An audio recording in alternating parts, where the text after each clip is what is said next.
Today's guest is Jing Jing, the co-founder and CEO of Superbench, an AI-powered platform revolutionizing how service businesses operate. Before founding Superbench, Jing Jing was an investment banker and even a startup operator at Helpling, where she saw firsthand how critical scheduling was for service businesses. She had a proven hypothesis: solve scheduling, increase conversion. So she and her team spent 4 months building a powerful AI-driven scheduling system, solving the bottleneck they really thought they understood. But there was a fundamental flaw in their logic. They had built a brilliant solution to a problem customers weren't asking for yet. They built the second step of the customer journey before the first had even been completed. Today, we're talking about the proven hypothesis trap, the dangerous belief that a solution that worked in one context will work in another, and how Jing Jing learned the hard way: you cannot schedule a job that hasn't been sold yet. Jing Jing, welcome to the pod. Just as you're saying that, I found this mistake so stupid, It's like, how can you schedule a job that hasn't been sold?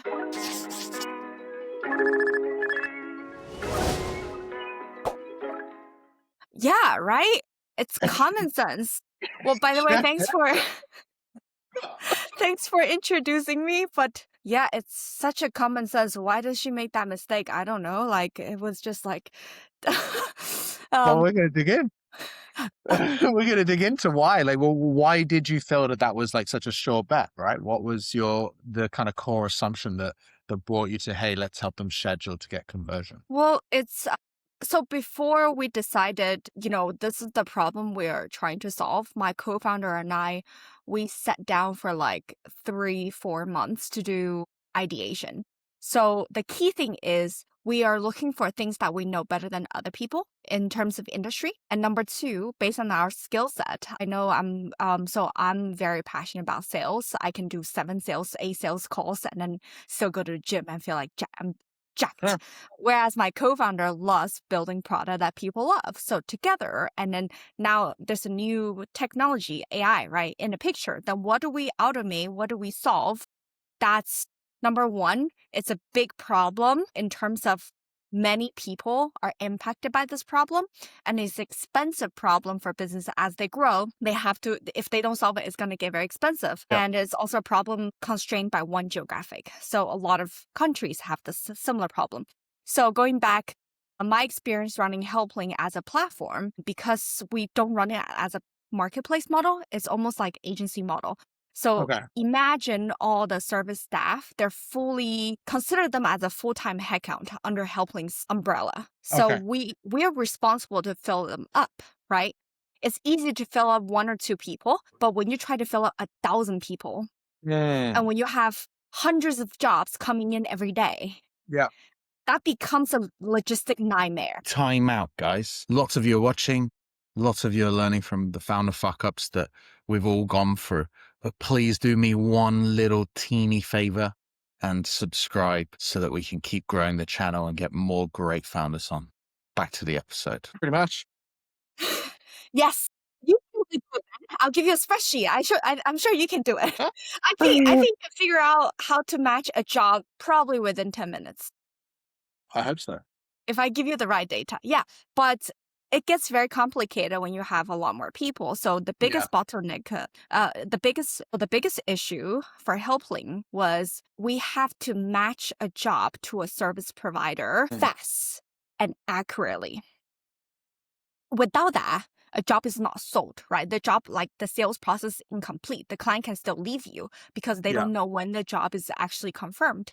So this was by far the biggest driver in sales conversion. We know if you're able to match a job within 5 minutes, your sales conversion can improve by as much as 80%.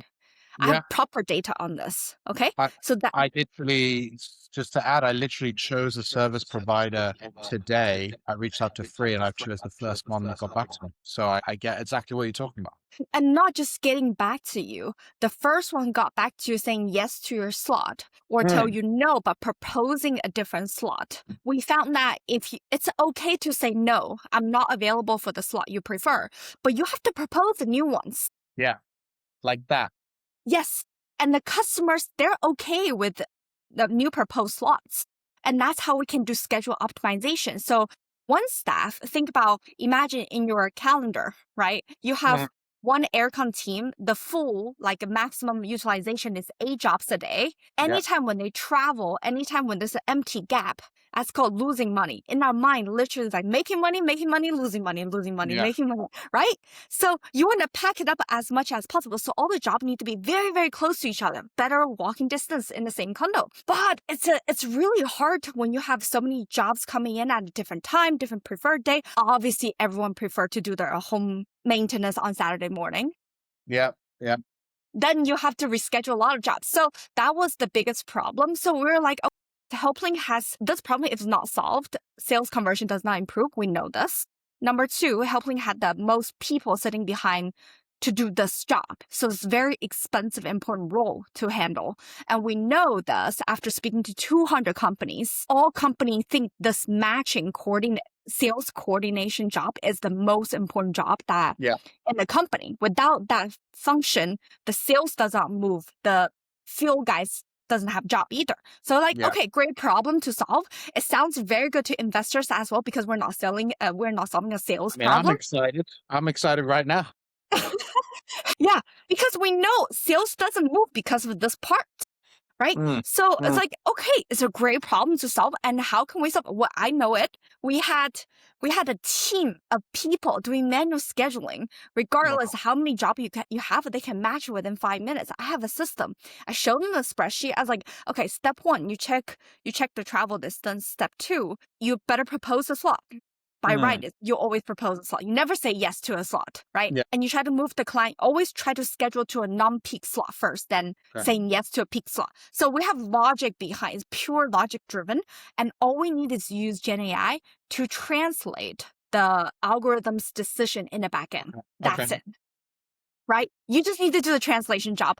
Say no to the job, but propose 1, 2, 3. Say yes to the job, and you're booked. So we spent 4 months from basically, you got that hypothesis from what you did at Helpling, and you're like, wow, this is an incredible problem. Everyone's saying yes to your investors are like, holy shit, yeah, you're right. This is a big problem. You spend 4 months kind of building it, and not just building it, but ideating it. At what point did you speak to customers and ask them if they agreed? We actually spoke to, before we start building, we talked to over 200 companies in the similar industry. Yeah. So Yeah. everyone And was then, kind of agreeing with it then. yes. And we even built MVP with design partners. So we were building with clients since day one, but we underestimated that this is a data transfer problem as well as deeply rooted operating problem. Scheduling. Every single company has at least one operations manager or sales coordinator that knows all the scheduling rules. And the reason every single company schedule teams in different ways is because they compensate the team differently. The salary is different. And the resources is also different. For example, aircon cleaning 1, the driver is also the maintenance guy. Aircon cleaning B, the driver is the driver. The maintenance guy is separate from the driver. Okay? Every single company is different. Some companies, they will send in 2 guys. Some companies, they send in 1 guy only. Yeah. Yeah. Some companies, they have a van. Some companies, they only have a car. Van means you can have a long ladder. Then you can serve bigger units. Yeah. You can go to landed properties and things like that. And so when you've kind of walked me through what you built, right? So you built that process on the spreadsheet, you figured out how it would operate, then you used Gen AI to make it like basically fully automated. You got design partners, you had 200 kind of customer interviews that are agreeing with you. At what point did you realize you were building the second step before the first? And what is the first? Yeah. The first step is, so in the whole journey is qualifying the client. You scope the job, you provide a quote, you figure out where is the job to be done and what time do you want a job to be done. Last step, who's going to do it? Okay. Qualify, scope, quote. This is first step. Yeah. Then next one is scheduling, is where, when, and who. Okay. We're solving where, when, and who first. But the problem for most of your potential customers was actually that step 1. So we're selling it to businesses that sell their service to consumer. Their consumers, first question is always how much. Yeah. Yeah. If you cannot answer that question, you don't, they would never give you their postal code. Very true. Very true. Okay. That's where it's not like we realized that we thought if we build the backend quicker, we can enable the people to say yes to us a lot faster. But Hmm. what we miss out is that we expect the human to start using our tool immediately as part of the conversation. So we wanted a human to handle the first part, and we give them the second part so they don't have to go to the back end to ask so many questions to go through 50 people's calendar. Was this something that you felt like you missed in your initial research? Was there perhaps a bit of a disconnect between kind of your understanding, or maybe you were like tunnel visioned on we're scheduling, that's what we do, this is our area, and you got a bit too focused? Like, walk me through that. We were just too excited with the problem we're trying to solve that we it was in our spreadsheet, but we just kind of ignored it. It was just totally ignored. And so what was happening when you were speaking to customers was, did that correlate into like your own lack of conversion? We weren't able to close your own customers, or did you start to see churn because they weren't using it? Like, what happened? We see clients not really using our tool, even if we build it, and they can immediately see who is available at which location. So we were expecting them to collect all the client's information. So align on a scope quote. Once you figure out where, when, right? You input these information, will tell you who can go or which Yeah. team can go. They're Okay. not really using it. Also, so partially it's because number one, our tool might be the UI is not very good. Number two is that they were so used to their old way of checking who is available. They don't need our tool to solve that problem. For them, it's a behavioral change. Yeah. Yeah, and also the reason we chose to build the scheduling part is because if we have their schedule, we have the source of truth. And Mm. we saw Mm. that as our moat. Okay. Yeah. And I guess also from the behavioral changes, the reason why, should we say, blue collar service businesses are probably the least digital. We do it this way. This is how we've done it. We've got Karen in the office. She's been doing it for 20 years. Like, leave Karen alone. You're not taking her job, Yeah. kind of mentality. And that's what you were probably feeling like you were competing with a little bit on the behavior side. I imagine. I might be putting words into your mouth. No, like you're right on that one. Getting them, it's like suddenly telling you to go from Google Calendar to some other random calendar that will help you to give everyone a rating and give it like this and that. And it's like Yeah. you just want your good old Google Calendar. Why are you giving more work? Yeah, exactly. And plus, guess what? You need to move all your Google Calendar to our calendar first. Then we can schedule everything for you in a much easier way. If you don't move it over, I will double book you. So onboarding ended up being probably a right pain in the ass because you've got to do that transfer, and it's either a super manual process for your customer, or like you guys are going to pick it up somehow, right? So that must have been a challenge too. I manually key in one by one. Our CTO did the first round of transferring, and I have a spreadsheet to track all the differences. And then in the evening, after they fall asleep, that's where we do the manual adjustments. I think we've all been there doing like the non-negotiable things. We've all not non-negotiable, non-scalable things, right? We've all Yeah. heard of the story of like Airbnb in the beginning, going around to people's houses and taking photos to try and like make it more attractive than the shitty photos that people would have had on their phones back then.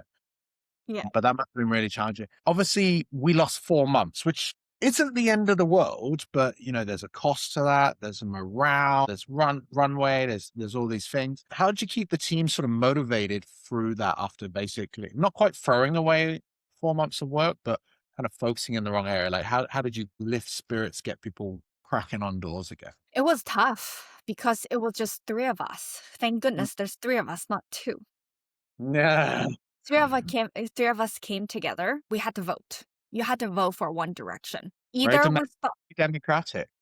Yeah. We're like, either you stop building, we continue this path, we continue crank it through, we have to define how long and what's the outcome that we're expecting, and how do we get from here to there. Or we start building the sales side, Mm. which is a chatbot first, and hopefully eventually that will link to the scheduling side. And 3 of us voted, and we have agreed that we will start building the chatbot side. So now I start selling this AI sales. We call it AI salesman. And Mm. immediately everyone wants it. It's so Mm. much easier for people to understand. You're selling an AI chatbot that help me to sell? Yeah, I want that. When you tell people that I want to sell you an AI automation that help you to do scheduling. Scheduling what? Yeah. Scheduling me or scheduling my staff? Like how? Like my Yeah. rules so complicated. I don't trust you can do it. If you help me to sell, yeah, selling is easy. I think you can help me to sell. Then that thing start to take off, and then we managed to like batch onboarding client because the demand was quite high. And also, um, that 4 months, it was GPT-3 to GPT-4 transition. So if we had to build with GPT-3, we would have burned a lot more tokens, and Yeah. we guarantee it's going to get a lot more hallucination. But Yeah. GPT-4, it has gone better. So we're kind of lucky in the way that we did not build that first. Okay. So yeah, I mean, a lot of startup world is a bit of luck sometimes. So you ended up getting luck in terms of the burn and the hallucinations and the cost. You ended up finding from the more customers you spoke to the real problem, which then created a pull. Like people were like grabbing the hand off you to get this because they were like, yeah, I get it. I want AI sales to close my jobs. That must have as soon as that pivot was done, you guys must have been super excited, and the customers kind of kept flowing in. And were you able to then connect that straight away to the scheduling so that you were selling both together, or did you sell them separately? We had to sell them separately because we realized Gen AI data structure does not match traditional engineering. Mm. So traditional, let's say if you build a CRM and calendar system, what we call schema, they have very rigid schema. They have like tables, whatnot in the Mm, backend. mm, Gen mm. AI work with unstructured data. So Okay. people are like, oh, you can have structured output. No, it doesn't work that way. It hallucinates. So it's actually not possible to connect them right away because we build the backend first, the platform, the scheduling Yeah. platform, and we build Gen AI after, right? And then after that, we realized we cannot connect it. So now we just finished building V2 of the platform. Now they Okay. can connect. Now they can connect. Well, congrats. Thank you. Quick one, because I feel like I skipped a question. We were talking about how you did the vote. Was there like a specific realization moment or a conversation with a customer or a conversation with an investor or a team member that triggered that vote? Was there like that realization moment, we've got to do something different? We had 2 failed calendar migration. So that's the onboarding when you're migrating someone's calendar. And when you say failure, how big of a failure was it for the customer? Did they It's lose just their calendar? you miss 1 or 2 recurring jobs. And then the outcome of that is the cleaner would not know they have a job that day. They didn't show up. Then the customer call you and pissed off saying that, where's my cleaner? Yeah, yeah. And then your customer calls you and goes, "What the fuck? Where's my money?" Yeah. Okay. Yeah. So it was like two trigger points. Shit, we need to do something about this. Yeah. And we realize the problem is way deeper than just moving them to a different calendar. It's a whole data migration problem. They're company specific built to solve this problem. It's a completely different feature now. Yeah. Okay. Okay. And so Superbench has dramatically shifted from the beginning to that sales piece. How's the Well, actually, I have to correct you. Our whole intention is to increase our client sales conversion, sure? right? But it's just that we wanted to solve the scheduling piece first because we think that's the key to stop the sales to complete the sale. Yeah. Yeah. But then we moved to the other side of the equation. Instead of solving the scheduling first, we solved the sales part first by Yeah. answering fast, collecting all the Yeah. right information. Mm. And yeah, that was the second part of the product, which is supposed to be the first. Yeah. So now it's the first step of the product, even though it's the second, it's our first step. How's that created growth for you since that pivot, since that shift? Have you seen like a really big uptick? Where are you selling? Like what markets are you positioning in? Yeah, of course. So we're selling it in Singapore and Australia mainly. And honestly, it's just been going quite well. Also, the Singapore government has been telling everyone to use AI. So when we're so public, we built very in public, right? I'm on Instagram and LinkedIn everywhere. So whenever people need AI, they come to me, they PM me. So because of that, we're getting quite a bit of growth. And we were able to batch onboard clients. Each batch, we have 7 clients. We Mm. did 3 rounds of them until the end of last year. So it was very good growth for us. And then now we're start onboarding again to both sales and scheduling. So for clients who have been with us, we are going to really deliver the vision that we wanted to Yeah, do. finally. Yeah, finally, after over 2 years, right? We're going to do this for them. And on top of that, we realize sales is not just the customer journey I shared, the talking, the sales piece and the scheduling piece. There's so much more in the middle. Like most clients, they just stop somewhere in the funnel and they Get the just ghost price. you. Yeah. Yeah. But we Right. can follow up, right? How do you follow up? What's the right messaging? That's also another piece. And then you need to get them curious, reactivate them, and then eventually they will tell you the schedule. So there's so much more that we figure out along the way. So nowadays, our clients, I mean, I'm going to post a new reel, I think next week. Like she literally went from 60K to 80K in a month. Boom. Boom. Yeah. And I like that you're building in public. Social selling. I was literally doing a webinar about social selling yesterday. I'm not sure if you know Serena Lamb. Yeah.